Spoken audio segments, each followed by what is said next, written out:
Latest videos के लिए subscribe कीजिए बाल संस्कार केंद्र चैनल और बेल आइकन प्रेस कीजिए। हरिओम बच्चों, आज के बाल संस्कार केंद्र का विषय है नरसिंह मेहता। सत्र का प्रथम भाग। श्री नरसिंह मेहता का जन्म गुजरात के जूनागढ़ में लगभग वर्ष 1414 में एक ब्राह्मण परिवार में हुआ था। उनके एक और बड़े भाई थे। जब बड़े भाई की उम्र 22 वर्ष और नरसिंह की 5 वर्ष थी, तब उनके माता पिता का देहांत हो गया। उसके बाद नरसिंह का लालन पालन बड़े भाई तथा दादी ने किया। नरसिंह बचपन से गूंगे थे। 8 वर्ष की उम्र तक उनका कंठ नहीं खुला। इस कारण लोग उन्हें गूंगा कहकर पुकारने लगे। उनकी दादी इस चिंता में रहती थी कि मेरे पौत्र की जबान कैसे खुले, लेकिन उनको पूरा विश्वास था परम पिता परमेश्वर की दया होने पर मेरा पौत्र भी वाणी प्राप्त कर सकता है। और साथ ही यह भी उसे विश्वास था कि उनकी कृपा उनके प्रिय भक्तों और संतों के द्वारा ही प्राप्त हुआ करती है। उसमें साधु महात्माओं के प्रति श्रद्धा और आदर का भाव था। जब उसे कोई साधु महात्मा मिलते, वो उनके दर्शन सेवा भी करती। कहते हैं, श्रद्धा उत्कट होने पर फलती ही है। एक दिन दादी नरसिंह को लिए मंदिर में भागवत सुनने गई और लौटते समय उनकी दृष्टि एक महात्मा पर पड़ी, जो मंदिर के एक कोने में व्याघ्रांबर पर पद्मासन लगाए बैठे थे। उनका चेहरा एक अपूर्व ज्योति से जगमगा रहा था। देखने से मालूम होता जैसे कोई परम सिद्ध योगी हो। उन्होंने बड़े आदर और भक्ति के साथ महात्मा जी को प्रणाम किया और हाथ जोड़कर विनती की। महात्मन, यह बालक मेरा पौत्र है। इसके माता पिता का देहांत हो चुका है। यह 8 वर्ष का होने चला पर कुछ भी बोल नहीं सकता। इसका नाम नरसिंह राम है, परंतु सब लोग इसे गूंगा कहकर ही पुकारते हैं। महाराज, ऐसी कृपा कीजिए कि इस बालक की वाणी खुल जाए। महात्मा ने नरसिंह को देखा और मुस्कुराते हुए कहा, माता जी, तेरा यह बालक भाग्यवान है, तेरे वंश का महापुरुष। फिर उन्होंने अपने कमंडल से जल निकालकर नरसिंह पर छिड़का और उसके कान में कहा, बोलो राधा कृष्ण। नरसिंह ने बोलकर दोहराया, राधा कृष्ण। पौत्र को बोलते देख दादी खुशी से नाच उठी। मेरा नरसिंह बोलने लगा। फिर महात्मा के चरणों में माथा टेककर प्रणाम किया। उनके चरणों की धूल लेकर वे अपने पौत्र पर छिड़कने लगी। महात्मा ने मुस्कुराते हुए कहा, अब घर जाओ माँ, बालक को राधा कृष्ण नाम रटाते रहना। पोते को लेकर दादी घर आईं। नरसिंह बोलने लगा है सुनकर घर के लोग प्रसन्नता प्रकट करने लगे। दूसरे दिन दादी उन महात्मा को खूब सारी दक्षिणा देने के लिए मंदिर गई, लेकिन देखा वहां कोई नहीं थे। आसपास पूछने पर लोगों ने बताया, हमने कभी किसी सन्यासी महात्मा को यहाँ नहीं देखा। न जाने वह महात्मा कौन थे, कहां से आए थे और कहां चले गए, और किसी ने उन्हें नहीं देखा। जब सच्ची श्रद्धा हो तो ईश्वर की कृपा किसी न किसी के द्वारा बरस ही पड़ती है। पूज्य गुरुदेव का स्मरण करते हुए शुरू करते हैं आज का बाल संस्कार केंद्र। कीर्तन। अब हम कीर्तन करते हुए अपने स्थान पर खड़े होकर थोड़ी देर नृत्य करेंगे।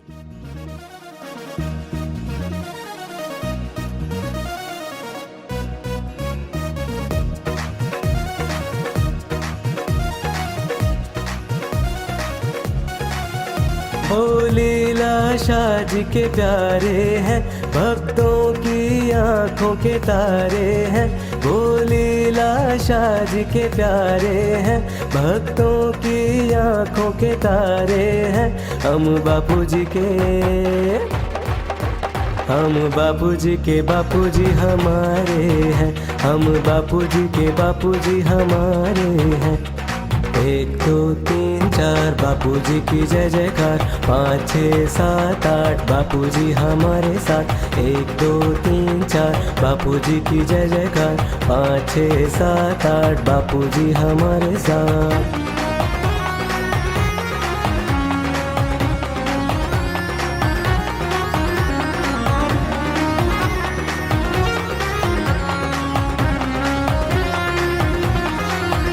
माँ महंगी बाज के प्यारे हैं, हाउमल जी के दुलारे हैं।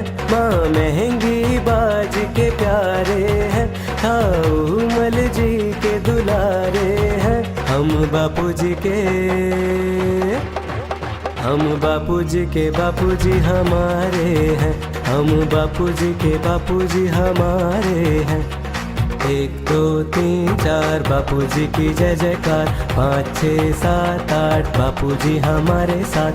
1 2 3 4 बापूजी की जय जयकार। 5 6 7 8 बापूजी हमारे साथ।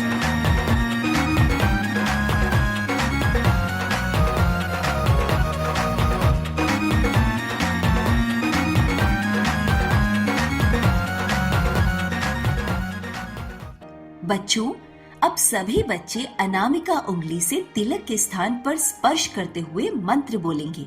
ओम गम गणपतये नमः। ओम श्री सरस्वत्ये नमः। ओम श्री गुरुभ्यो नमः। सभी बच्चे शिखा के स्थान पर हाथ लगाकर मंत्रोच्चारण करेंगे। ओम विश्वानि देव सवितदुरितानि परासुव यद्भद्रं तन्न आसुव। हे विश्व के देव, हमारे संपूर्ण दुर्गुणों को दूर करें और ब्रह्मांड में जो भी कल्याणकारक शुभ गुण, कर्म, स्वभाव, सुख हैं, वो हमें प्राप्त हो। अब सभी बच्चे मन को एकाग्र करने वाला, मन की चंचलता दूर करने वाला एक अनुपम प्रयोग करेंगे, टंक विद्या। दोनों नथुनों से श्वास लो, दोनों से लो लो लो, खूब लो।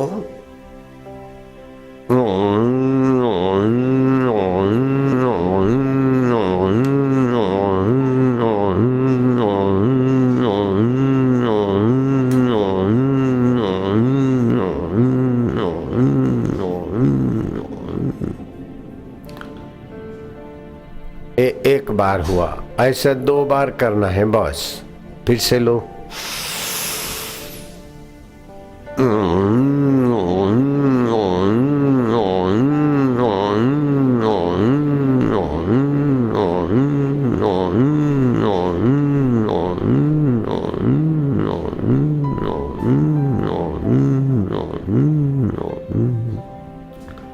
ऐसा 2 बार करने से तुम्हारा मन में जरा जरा बात में जो दुखी होता है, जरा बात में सुखी, जरा जरा बात में अभिमानी, जरा जरा बात में चिंतित, जरा जरा बात में भयभीत, ये सारे मन की कमजोरी मिट जाएगी। अब हम सभी बच्चे भगवान विष्णु की स्तुति करेंगे। शांताकारं भुजगशयनं पद्मनाभं सुरेशं विश्वाधारं गगनसदृशं मेघवर्णं शुभांगं लक्ष्मीकान्तं कमलनयनं योगिभिर्ध्यानगम्यं वन्दे विष्णुं भवभयहरं सर्वलोकैकनाथं। जो शांत स्वरूप हैं, जो शेषनाग पर विश्राम करते हैं, जिनकी नाभि में कमल है और जो देवताओं के भी देव हैं, जो पूरे ब्रह्मांड को धारण किए हुए हैं, जो सर्वत्र व्याप्त एवं विद्यमान हैं, जो नील वर्ण वाले हैं और जिनके अंग शुभ एवं मनमोहक हैं, जो लक्ष्मी जी के स्वामी हैं, जिनके नेत्र कमल के समान कोमल हैं और योगी जिनका निरंतर चिंतन करते हैं, जो सभी भयों को नष्ट करते हैं तथा जो सभी लोगों के स्वामी हैं, ऐसे भगवान श्री विष्णु को हम नमस्कार करते हैं। अब सभी बच्चे करेंगे ओमकार गुंजन। श्वास लो लंबा। हरि ओम।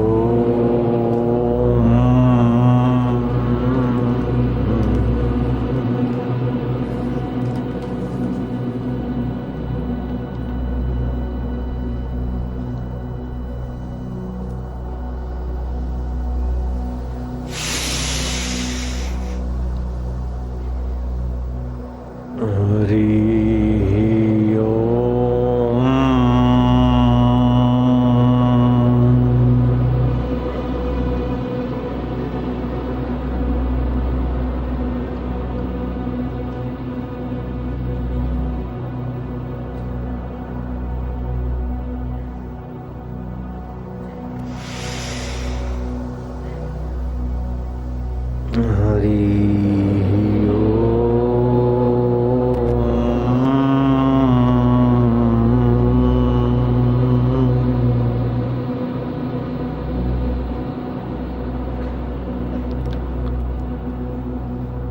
हरि ओम।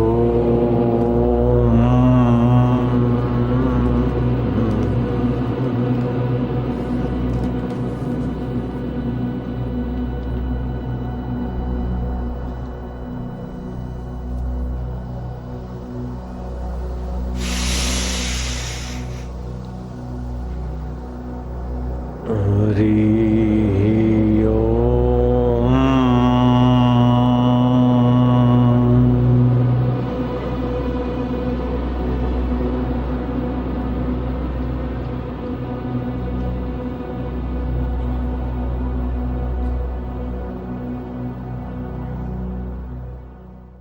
बच्चों, अब हम सब त्राटक करेंगे। त्राटक से हमारी एकाग्रता और याद शक्ति बढ़ती है। सावधानी, त्राटक कंप्यूटर या मोबाइल स्क्रीन पर नहीं करना है। त्राटक सिर्फ बापूजी के चित्र अथवा ओम अथवा स्वस्तिक पर ही करना चाहिए।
कहानी नरसिंह मेहता का पूर्व जन्म। बच्चों, क्या आपको पता है नरसिंह मेहता पूर्व जन्म में कौन थे? श्रीमद् भागवत महापुराण में श्री सुखदेव जी कहते हैं, परीक्षित इक्ष्वाकु वंश में महाराजा मानधाता के पुत्र राजा मुचकुंद थे। वे संपूर्ण पृथ्वी के एक छत्र सम्राट थे। बल पराक्रम में पृथ्वी के राजाओं की तो बात ही क्या, देवराज इंद्र भी इनकी सहायता के लिए लालायित रहते थे। एक बार असुरों ने देवताओं को पराजित कर दिया। देवता बड़े दुखी हुए। उनके पास कोई योग्य सेनापति नहीं था, अतः उन्होंने महाराज मुचकुंद से सहायता की प्रार्थना की। महाराज ने इंद्र की प्रार्थना स्वीकार की और वे स्वर्ग में बहुत समय तक देवताओं की रक्षा के लिए असुरों से लड़ते रहे। बहुत काल के पश्चात देवराज इंद्र ने महाराज मुचकुंद से कहा, राजन, आपने हमारी बड़ी सेवा की। अपने स्त्री पुत्रों को छोड़कर आप हमारी रक्षा में लग गए। यहाँ स्वर्ग में जिसे 1 वर्ष कहते हैं, पृथ्वी में उतने ही समय को 360 वर्ष कहते हैं। आप हमारे यहाँ हजारों वर्षों से हैं। अतः अब आपकी राजधानी का कहीं पता भी नहीं है। आपके परिवार वाले सब काल के गाल में चले गए। हम आप पर बड़े प्रसन्न हैं। मोक्ष को छोड़कर आप जो कुछ भी वरदान मांगना चाहें मांग ले, क्योंकि मोक्ष देना हमारी शक्ति के बाहर की बात है। महाराज को मानवीय बुद्धि ने दबा लिया। स्वर्ग में वे सोए नहीं थे, लड़ते लड़ते बहुत थक भी गए थे। अतः उन्होंने कहा, देवराज, मैं यही वरदान मांगता हूं कि मैं सो लूं, कोई भी मेरी निद्रा में विघ्न न डाले। देवराज ने कहा, ऐसा ही होगा। आप पृथ्वी पर जाकर शयन कीजिए, जो आपको जगाएगा वह तुरंत भस्म हो जाएगा। ऐसा वरदान पाकर महाराज मुचकुंद भारतवर्ष में आकर एक गुफा में सो गए। सोते सोते उन्हें कई युग बीत गए। द्वापर आ गया। भगवान श्री कृष्ण ने यदुवंश में अवतार लिया। उसी समय काल यवन ने मथुरा को घेर लिया। उसे अपने आप ही मरवाने की नीयत से और महाराज मुचकुंद पर कृपा करने की इच्छा से भगवान श्री कृष्ण काल यवन के सामने से छिपकर भागे। काल यवन को अपने बल का बड़ा घमंड था। वह भी भगवान को ललकारता हुआ उनके पीछे पैदल ही भागा। भागते भागते भगवान उस गुफा में घुसकर छिप गए जहां महाराज मुचकुंद सो रहे थे। उन्हें सोते देखकर भगवान ने अपना पीतांबर उन्हें उड़ा दिया और आप छिप गए। काल यवन बल के अभिमान में भरा हुआ गुफा में आया और महाराज मुचकुंद को ही भगवान समझकर जोरों से दुपट्टा खींचकर जगाने लगा। महाराज जल्दी से उठे। सामने काल यवन खड़ा था। दृष्टि पड़ते ही वह जलकर भस्म हो गया। जब काल यवन भस्म हो गया तब भगवान श्री कृष्ण ने राजा मुचकुंद को अपने दर्शन दिए। राजा मुचकुंद ने कहा, आप कौन हैं?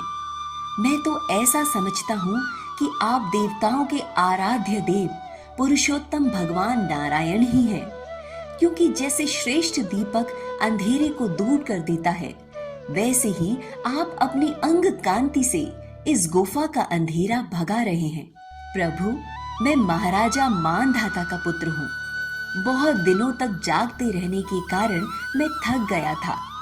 निद्रा ने मेरी समस्त इंद्रियों की शक्ति छीन ली। मैं आपको बहुत देर तक देख भी नहीं सकता। तब भगवान श्री कृष्ण ने हंसते हुए गंभीर वाणी से कहा, प्रिय मुचकुंद, मेरे हजारों जन्म, कर्म और नाम हैं, वे अनंत हैं। राजन, यह काल यवन था जो मेरी ही प्रेरणा से तुम्हारी तीक्ष्ण दृष्टि पड़ते ही भस्म हो गया। वही मैं तुम पर कृपा करने के लिए ही इस गुफा में आया हूँ। तुमने पहले मेरी बहुत आराधना की है और मैं हूँ भक्त वत्सल, इसलिए तुम्हारी जो अभिलाषा हो मुझसे मांग लो। तब राजा मुचकुंद ने आनंद से भरकर भगवान के चरणों में प्रणाम किया और कहा, प्रभु, आपके दर्शन तो हो गए, अब अपनी दृढ़ भक्ति दो, मुझे आत्मबोध हो जाए ऐसी भक्ति दो। भगवान श्री कृष्ण ने कहा, मुचकुंद, जवानी में तुमने खूब भोग भोगे हैं। क्षत्रिय धर्म का आचरण करते समय शिकार पर बहुत से पशुओं का वध किया है, इसलिए दृढ़ भक्ति अभी नहीं मिल सकती। तुम अब मेरी उपासना करते हुए तपस्या के द्वारा उस पाप को धो डालो।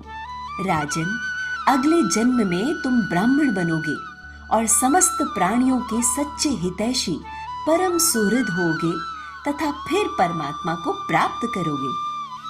वही मुचकुंद राजा कलयुग में नरसिंह मेहता हुए हैं और उन्हें बचपन से दृढ़ भक्ति मिली। तो देखा बच्चों, इस कहानी से हमें दो शिक्षाएं मिलती हैं।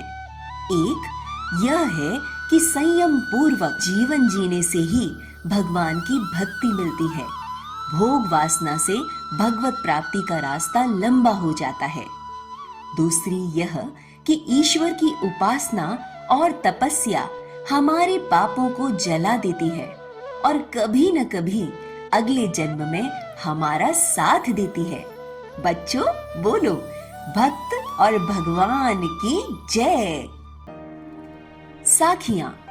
सदा भगवत प्रेम में मग्न रहने वाले नरसिंह मेहता के पद प्रेमी भक्त बड़े विभोर होकर इसका गान करते हैं। आइए हम भी उनके लिखे हुए पदों का गान करते हैं। वैष्णव जन तो तेने कहिए जे पीड़ पराई जाने रे, पर दुखे उपकार करे तोय मन अभिमान नाने रे। सकल लोक मां सहुने वंदे, निंदा न करे के नीरे। वाच काछ मन निश्चल राखे, धन धन जननी तेनी रे। समदृष्टि ने तृष्णा त्यागी, पर स्त्री जेने मात रे।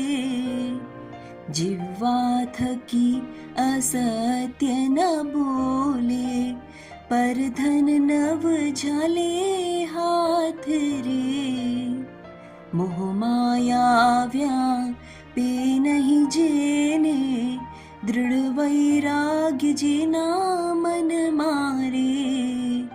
राम नाम सो ताली लागी, सकल तीरथ तेना तन मारे।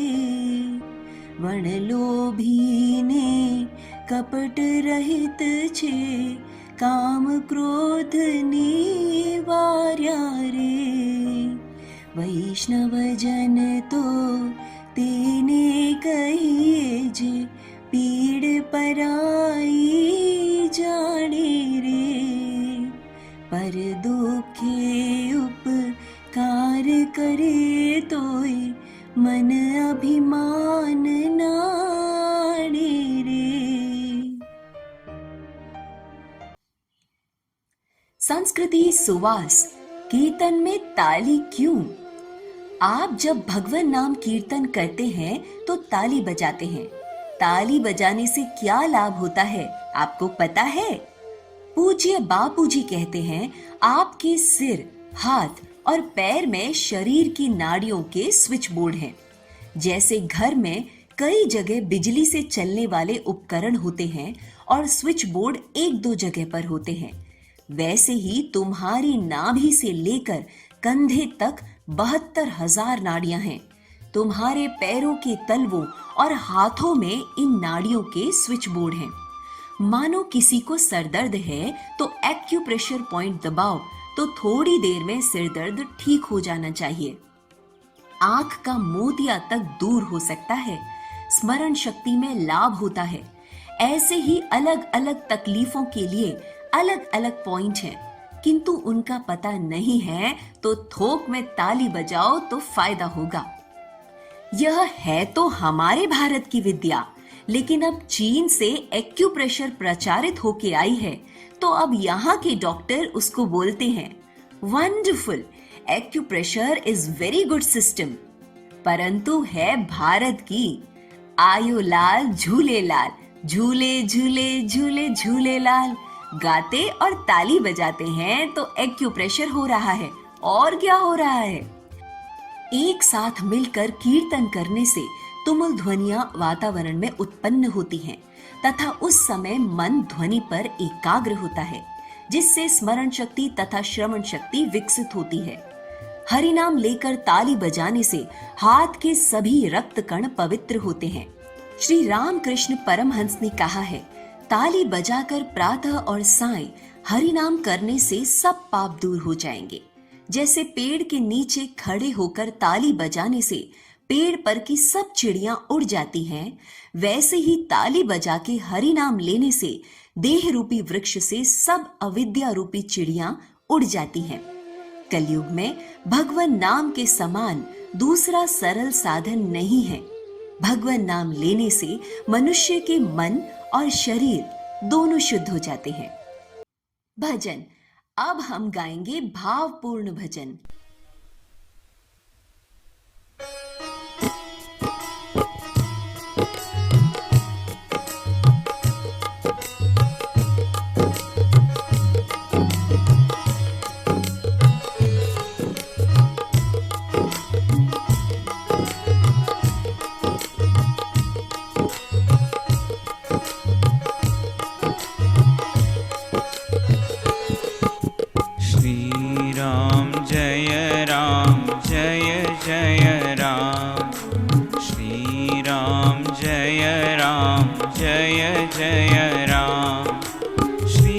राम जय जय राम।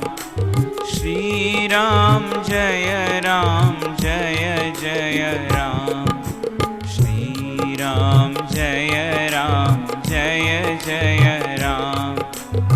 श्री राम जय जय राम।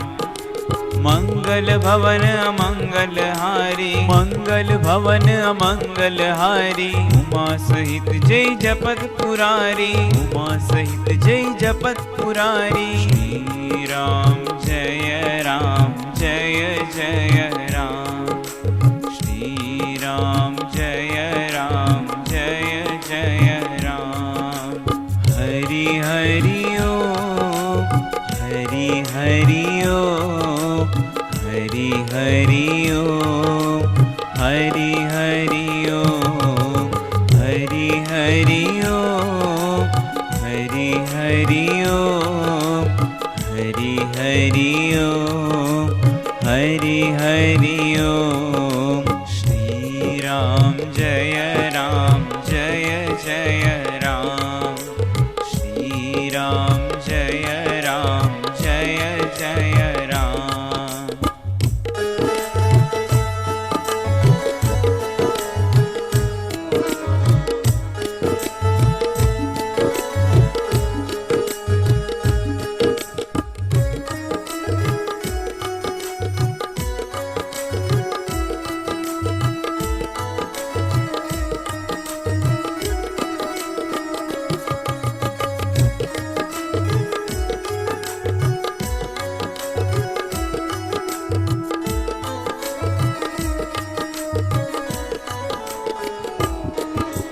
बंदो गुरुपद पद्म परागा, बंदो गुरुपद पद्म परागा।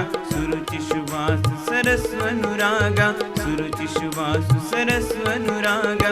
बंदो गुरुपद पद्म परागा, बंदो गुरुपद पद्म परागा। सुरुचि सुवास सरस अनुरागा, सुरुचि सुवास सरस अनुरागा। श्री राम जय जय राम। श्री राम जय जय राम। प्रतियोगिता। अब बारी है ज्ञान विज्ञान प्रतियोगिता की। आपको एक प्रश्न पूछा जाएगा, उत्तर में 4 विकल्प होंगे और आपको 10 सेकंड में सही उत्तर बताना है। आपका प्रश्न है, नरसिंह मेहता के इष्ट कौन थे जिनकी भक्ति में वे सदा मग्न रहते थे? आपके विकल्प हैं भगवान श्री कृष्ण, भगवान श्री राम, भगवान शिव अथवा माता अंबा जी।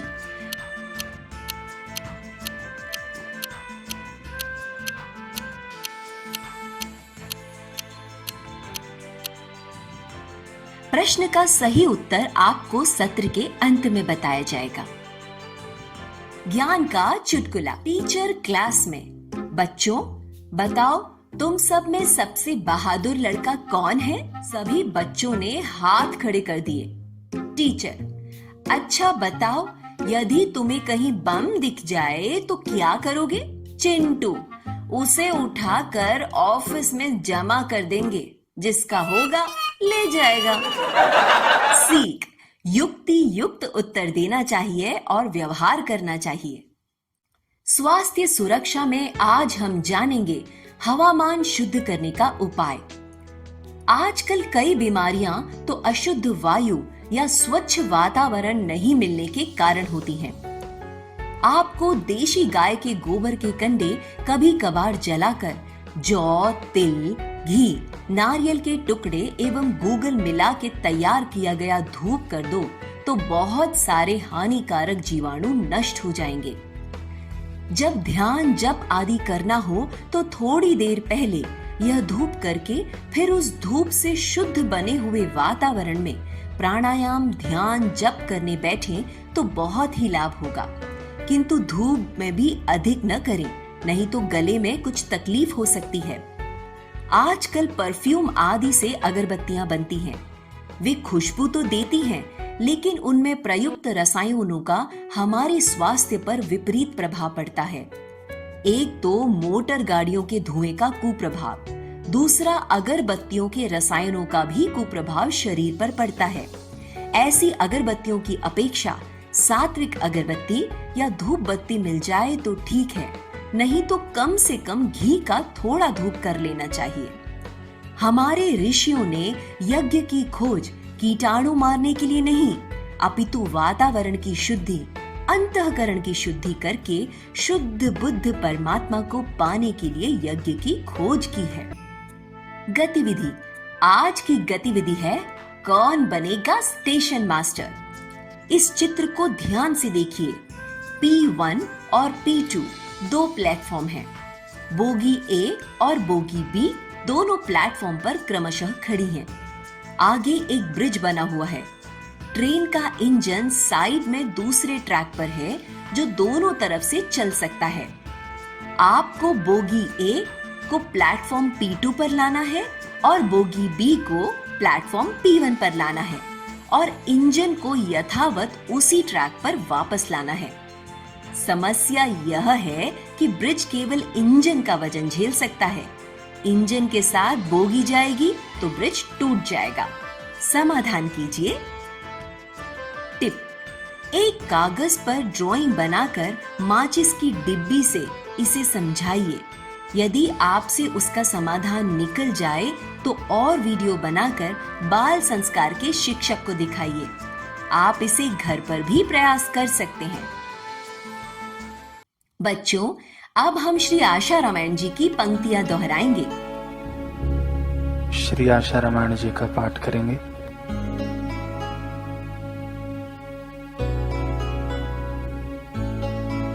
ज्ञानी वैरागी पूर्व का तेरे घर में आ, जन्म लिया है योगी ने पुत्र तेरा कहला। पावन तेरा कुल हुआ जननी कोख कृता, नाम अमर तेरा हुआ पूर्ण चार पुरुषा। 47 में देश विभाजन, सिंध में छोड़ा भूप शुभोधन। भारत अहमदाबाद में आए, मणिनगर में शिक्षा पाए। बड़ी विलक्षण स्मरण शक्ति, आसुमल की आशु युक्ति। तीव्र बुद्धि एकाग्र नम्रता, त्वरित कार्य और सहनशीलता। आसुमल प्रसन्न मुख रहते, शिक्षक हसमुख भाई कहते। दे दे मक्खन मिश्री कूजा, माँ ने सिखाया ध्यान और पूजा। ज्ञान का स्वाद लगा तब ऐसे, रहे न मछली जल बिन जैसे। हुए ब्रह्म विद्या से युक्त वे, वही है विद्या या विमुक्त। बहुत देर तक पैर दबाते, हरे कंठ पितुआशीष पाते। ओम हरि ओम हरि ओम हरि ओम हरि ओम हरि ओम हरि ओम। पुत्र तुम्हारा जगत में सदा रहेगा नाम।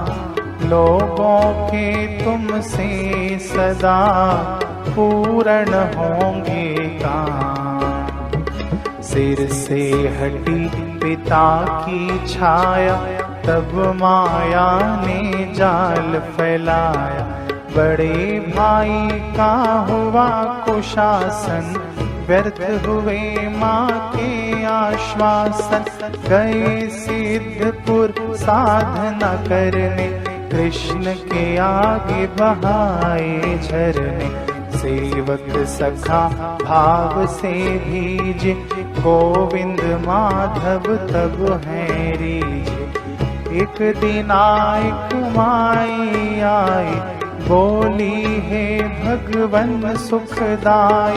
बड़े पुत्र दुख मुझे झेलने, खून के इस दो बेटे जेल में, बोले आंसू सुख पावेंगे, निर्दोष छुट जल्दी आवेंगे।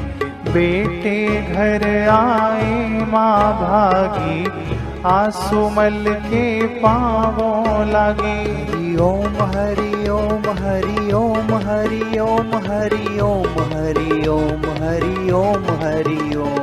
सत्संग। बच्चों, आइए पूज्य बापू जी के श्रीमुख से सुनते हैं सत्संग। बस ऐसी समझ बनाओ, कोई भी परिस्थिति आपका कुछ भी बिगाड़ नहीं पाएगी।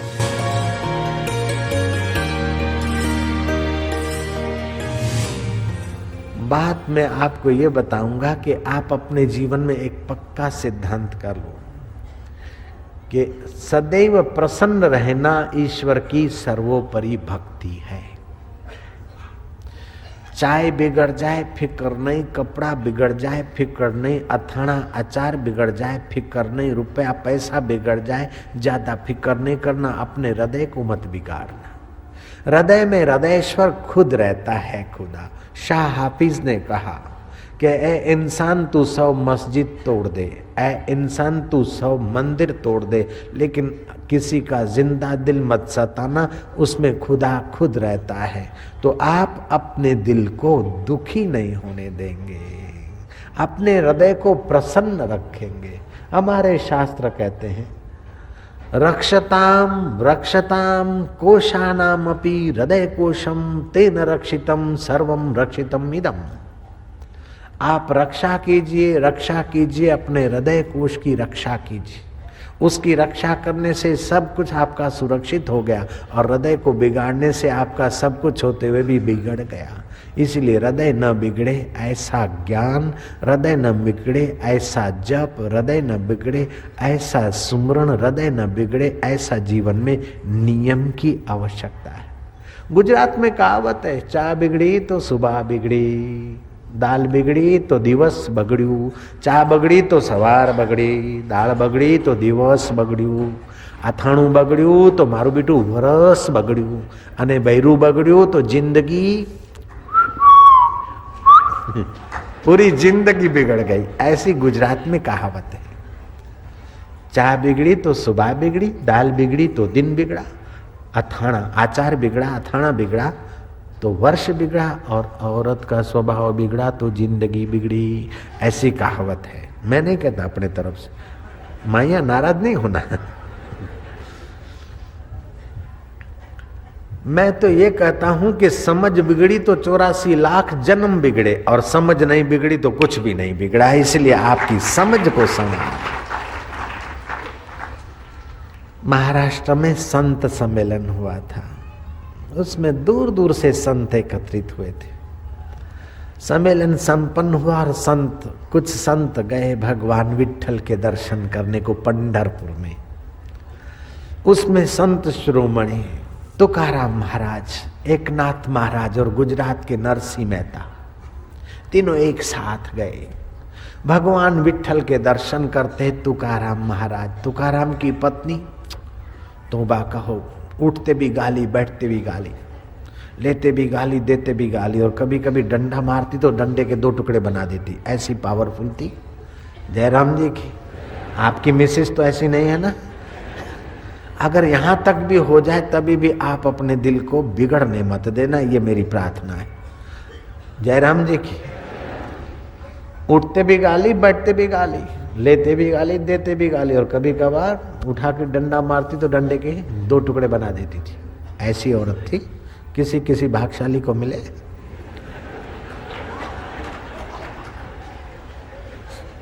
जो पूर्ण भाग्यशाली उसको मिले, मीडियम भाग्य वाले को नहीं मिलती। मेरे गुरुदेव की ये बात है। एक कपल को लेकर उसके माँ बाप आए, बाबा जी शादी हो गई इसकी, आज आपके चरणों में आए, आशीर्वाद दो। बाबा ने कहा आशीर्वाद तो ये है, या तो पत्नी हो कुरूप या तो हो झगड़ाक हो, इसमें फुल आशीर्वाद लग जाता है। बोले महाराज ये कैसे? बोले अगर सुंदर स्वरूप होगी, मधुर भाषिणी होगी तो आसक्ति और विकार और चिंतन होगा।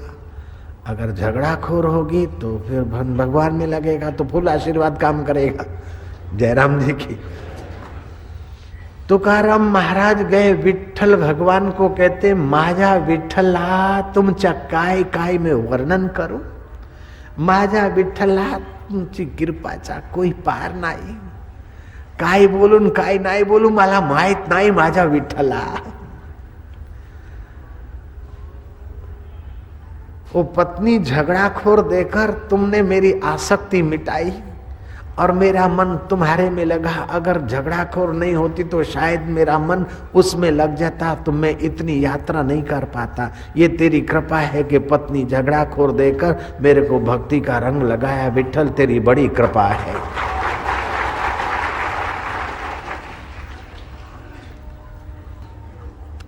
महाराज एकनाथ जी महाराज की पत्नी सती साध्वी, पति की अंतर्यामी, किस वक्त क्या चाहिए बिना पूछे रख दे।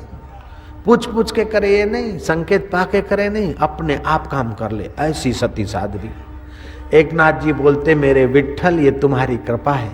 सती साध्वी पत्नी दिया, मेरा सारा बोझा उसने उठा लिया, इसीलिए मेरा मन तुम्हारे में लगा। ये तुम्हारी कृपा है। जयराम जी की। फिर नरसिंह मेहता आए, बोले प्रभु 2 चूड़ियां होती है तो खटकती, आवाज करती है। एक को अपने चरणों में बुला लिया, अब मैं अकेला हो गया। भलू थे भागी जंजाल, सुखे भजी सुश्री गोपाल। ये तेरी कृपा नहीं तो और क्या। पत्नी झगड़ाखोर है तभी भी भगवान की कृपा का दर्शन, ये समझ है। पत्नी सती साध्वी है तभी भी भगवान की कृपा का दर्शन, और पत्नी स्वर्गवास हो गई तभी भी भगवान की कृपा का दर्शन। मान मिल रहा है तो भगवान की कृपा का दर्शन, अपमान हो रहा है तो भगवान की कृपा का दर्शन, यश हो रहा है तो भगवान की कृपा का दर्शन कीजिए। और कभी कभार अपयश या विघ्न आ रहा है तो भगवान की कृपा का दर्शन करिए कि इस भाव से भगवान संसार की आसक्ति मिटाकर मुझे अपनी ओर ले रहे हैं, अपनी और मेरा मन लगा रहे। यश धन और सफलता मिल रही तो भगवान की कृपा का दर्शन कीजिए कि इसकी कृपा है ताकि हमको यश और सफलता और धन मिला है, ये संसार की आसक्ति मिटाने के लिए मिला है और भगवान के प्यारों की सेवा करके भगवान को पाने के लिए मिला है। आपकी समझ सेट हो जाए तो आप जहां हैं महाराज बिल्कुल भगवान में सेट हो जाएंगे। जय राम जी। तैयार हो जाइए प्रश्नोत्तरी के लिए। नरसिंह मेहता का जन्म कब और कहां हुआ था? नरसिंह मेहता गूंगे थे तो उनको वाणी किस प्रकार प्राप्त हुई? राजा मुचकुंद ने इंद्रदेव से क्या वरदान मांगा? राजा मुचकुंद ने भगवान श्री कृष्ण से क्या वरदान मांगा? राजा मुचकुंद किस वंश में उत्पन्न हुए थे? राजा मुचकुंद को भगवान की भक्ति उसी जन्म में क्यों नहीं मिली? आज की कहानी से हमें क्या शिक्षा मिलती है? जब कीर्तन करते हैं तो ताली बजाने के पीछे भारत का कौन सा विज्ञान काम करता है? भोजन में से किसका हिस्सा निकालना चाहिए? धर्म के 8 मार्ग कौन से हैं जिनका अनुसरण करना चाहिए? किस प्रकार धूप हवन करने से वातावरण शुद्ध होता है? आज के सत्संग से हमको क्या शिक्षा मिलती है? दीप ज्योति एवं आरती। सभी बच्चे अपने अपने स्थान पर आरती के लिए खड़े हो जाएंगे। शुभं करोति कल्याणं आरोग्यं सुख संपदां शत्रुबुद्धि विनाशाय दीपज्योति नमोस्तुते। दीपज्योति परब्रह्म दीपज्योति जनार्दन दीपो हरतु मे पापं संध्या दीपो नमोस्तुते। जगमग जगमग ज्योत जले मेरे बापू के दरबार में। जगमग जगमग ज्योत जले मेरे बापू के दरबार में। जगमग जगमग ज्योत जले मेरे बापू के दरबार में। जगमग जगमग ज्योत जले मेरे बापू के दरबार में। आओ रे भक्तों, आओ रे भक्तों, भक्ति कर लो बापू के दरबार में। जगमग जगमग ज्योत जले मेरे बापू के दरबार में। निश दिन तेरा नाम पुकारे, निश दिन तेरी ज्योत जलावे। निस दिन तेरा नाम पुकारे, निस दिन तेरी ज्योत जलाए।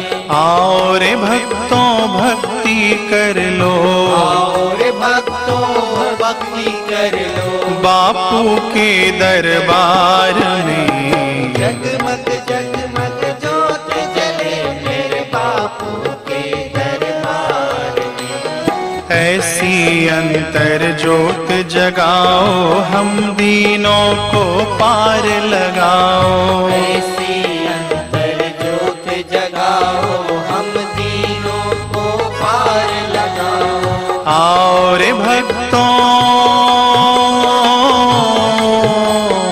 आओ रे भक्तों भक्ति कर लो, बापू के दरबार में। जगमग जगमग ज्योत जले मेरे बापू के दरबार में। निराकार है ज्योत तुम्हारी, तीन लोक फैली उजियारी। निराकार है ज्योत तुम्हारी, तीन लोक फैली उजियारी। आओ रे भक्तों भक्ति कर लो, आओ रे भक्तों भक्ति कर लो, बापू के दरबार में। जगमग जगमग ज्योत जले मेरे बापू के दरबार में। जिसने बापू का नाम पुकारा, दूर हुआ उसका अंधियारा। जिसने बापू का नाम पुकारा, दूर हुआ उसका अंधियारा। आओ रे भक्तों, आओ रे भक्तों भक्ति कर लो, बापू के दरबार में। जगमग जगमग ज्योत जले मेरे बापू के दरबार में। नील गगन के चांद सितारे, ऐसे लगे बापू नयन तुम्हारे। नील गगन के चांद सितारे, ऐसे लगे बापू नयन तुम्हारे। आओ रे भक्तों भक्ति कर लो, आओ रे भक्तों भक्ति कर लो, बापू के दरबार में। जगमग जगमग ज्योत जले मेरे बापू के दरबार में। प्रेम सहित जो आरती गावे, दुख दारिद्र निकट नहीं आवे। प्रेम सहित जो आरती गावे, दुख दरिद्र निकट नहीं आवे। आओ रे भक्तों, आओ रे भक्तों भक्ति कर लो, बापू के दरबार में। जगमग जगमग ज्योत जले मेरे बापू के दरबार में। जगमग जगमग ज्योत जले मेरे बापू के दरबार में। जगमग जगमग ज्योत जले मेरे बापू के दरबार में, मेरे साईं के दरबार में, दरबार में। प्रार्थना। ओम असतो मा सद्गमय, तमसो मा ज्योतिर्गमय, मृत्योर्मा अमृतं गमय। ओम शांति शांति शांति। हे ईश्वर, हमें असत्य से सत्य की ओर ले चलो, अंधकार से प्रकाश की ओर ले चलो, मृत्यु से अमरता की ओर ले चलो। नारायण नारायण नारायण नारायण। इसी के साथ हमारा आज का बाल संस्कार केंद्र संपन्न होता है। अगले सप्ताह फिर मिलेंगे बच्चों एक नए ज्ञानवर्धक विषय के साथ। तब तक के लिए हरि ओम।